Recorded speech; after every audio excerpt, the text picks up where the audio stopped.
कैसा है खेसारी जी का लोहा गरम गाना, चलिए बात करते हैं। ये गाना सुबह 6:30 बजे आ गया था, मैंने 2-3 बार गाना सुना है, चलिए बात करते हैं।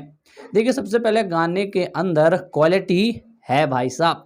गाना फ़िल्म का है बट फ़िल्म के गाने में भी एक अच्छी क्वालिटी देखने को मिल रही है। क्योंकि अक्सर ऐसा होता है कि यार फ़िल्मों के गाने में उतना इफ़ेक्ट नहीं डालते, फ़िल्मों के गाने में उतनी क्वालिटी नहीं आती। लेकिन लोहा गरम गाने के अंदर क्वालिटी के साथ साथ क्वांटिटी भी बहुत अच्छी मात्रा में है। गानों की लिरिक्स की बात कर लें तो लिरिक्स बहुत अच्छे हैं। ऐसे लिरिक्स होते हैं जो फ़िल्म से ज़्यादा चल जाते हैं। आप सभी को ना पता हो तो शायद पवन जी की एक फ़िल्म आई थी सूर्यवंशम, जिसका गाना था बबुआन से ही हिला। तो भैया उस फ़िल्म को मैं जानता नहीं, पर उस गाने को मुझे आज भी मैं उस गाने को सुन सकता हूँ। तो उसी तरीके का ये गाना है गरम लोहा। मतलब फ़िल्म कैसी भी हो आई डोंट नो, बट गाना तो बेहतरीन है।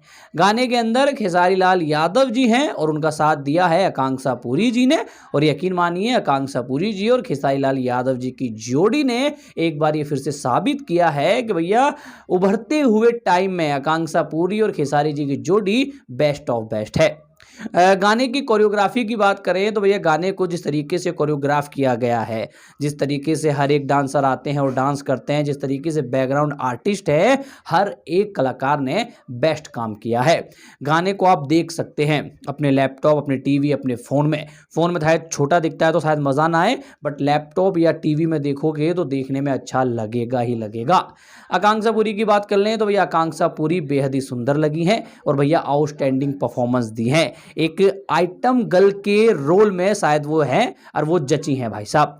और खेसारी लाल यादव जी यहाँ वो हीरो लगे हैं जो विलन के अड्डे में आकर विलन के सामने उसकी आइटम, उसकी हीरोनी से प्यार कर रहे हैं। और ओवरऑल देखा जाए तो भैया गरम लोहा गाना बहुत अच्छा गाना है। और अभी हाल फिलहाल में खेसारी जी के जितने भी गाने आए हैं उन गानों में से मैं ये कहूँगा कि इस गाने में क्वालिटी है, क्वांटिटी है और गाने की हर एक चीज़ बहुत बढ़िया है। बाकी आपको गाना कैसा लगा कमेंट करके अवश्य बताइएगा। इस वीडियो पे इतना ही, मैं मिलता हूँ किसी और वीडियो किसी और अपडेट के साथ।